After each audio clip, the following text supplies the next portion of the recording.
Boa noite a todos. O meu nome é Eduardo. Venho trazer um caso que aconteceu com minha mãe no ano de 1972. Ele e algumas amigas passaram por apuros quando foram passar por uma estrada escura. Apesar delas não terem visto nitidamente a criatura que estava lá, elas afirmam que aquilo só poderia ser um lobisomem, pois fedia muito e parecia com um cachorro bem grande. A minha mãe conta sua história assim.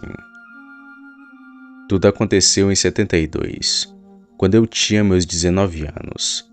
Ainda fazia o segundo grau que hoje é conhecido como ensino médio.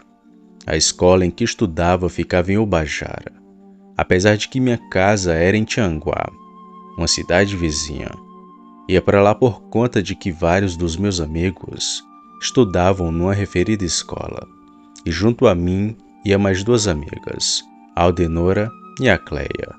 A Aldenora hoje já é falecida, e a Cleia ainda mora em Tianguá, se não me falha a memória.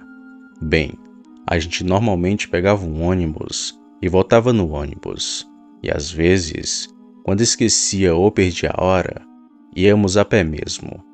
Davam umas 2 horas de caminhada mais ou menos.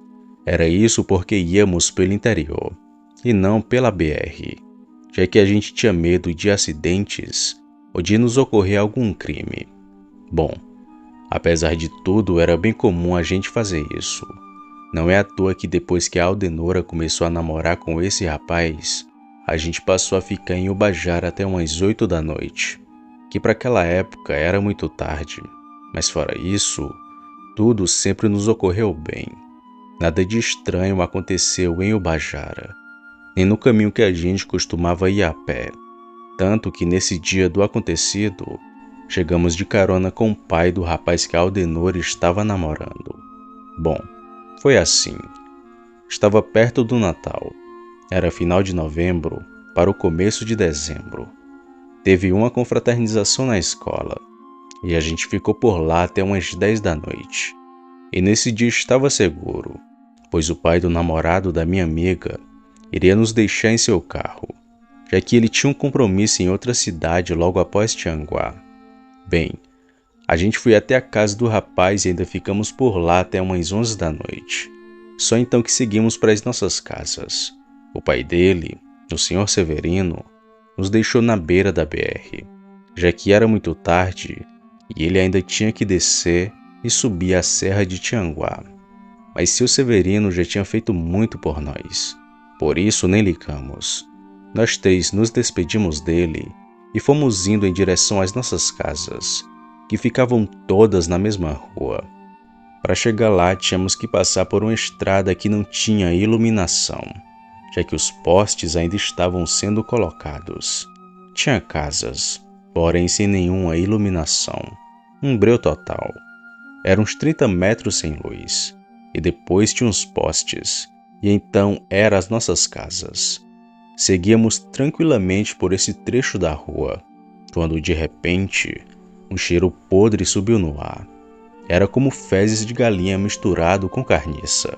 Fedia tanto, mas tanto, que senti os cabelos do nariz queimando. Era um cheiro tão horrível que me deu ânsia, e quase que vomitava ali mesmo. E no início nem pensamos que fosse um lobisomem, tanto que apressamos o passo para ver se conseguíamos fugir daquele mau cheiro, achando ser algum animal que estava por ali, em estado de decomposição. Mas o lugar estava impregnado com aquele fedor. E foi quando fomos chegando perto de um poste que ainda não tinha luz, que vimos algo que achamos ser uma pessoa, já que estava de pé. Porém, quanto mais a gente se aproximava daquilo, mais estranho a coisa ia ficando. O cheiro podre foi ficando mais forte, e percebemos que ele parecia cansado. Não era uma pessoa, era como um animal bem grande, um cachorro talvez, mas que estava de pé que nem gente. A Aldenor, ao ver aquilo, queria voltar e ir pela outra rua que era iluminada, mas como a gente já estava perto de casa, preferimos seguir por aquela rua e passar por aquele picho. Então seguimos firmes e de olho naquele poste. Passamos e fomos seguindo o caminho.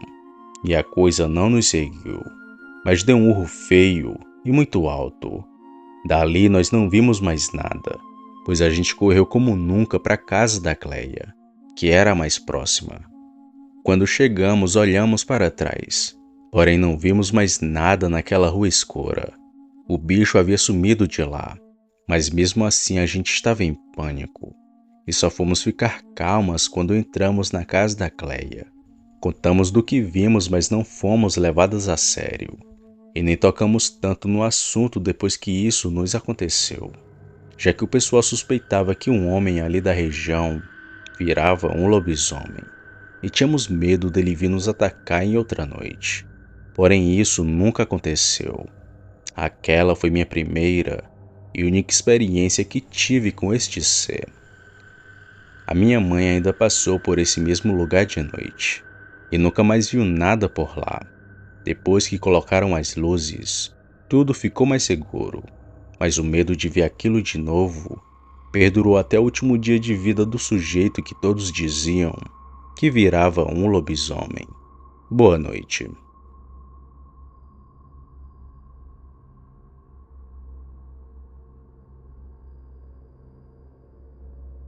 Opa, e aí? Se você chegou até aqui, significa que gostou do vídeo, ou que me aturou por longos minutos. Mas se tiver gostado, lhe convido a se inscrever no canal. Basta apertar no botão vermelho abaixo, esse que aparece na tela. Ative também o sino das notificações. Fazendo isso, você sempre será avisado quando sair vídeo novo, já que postamos diariamente.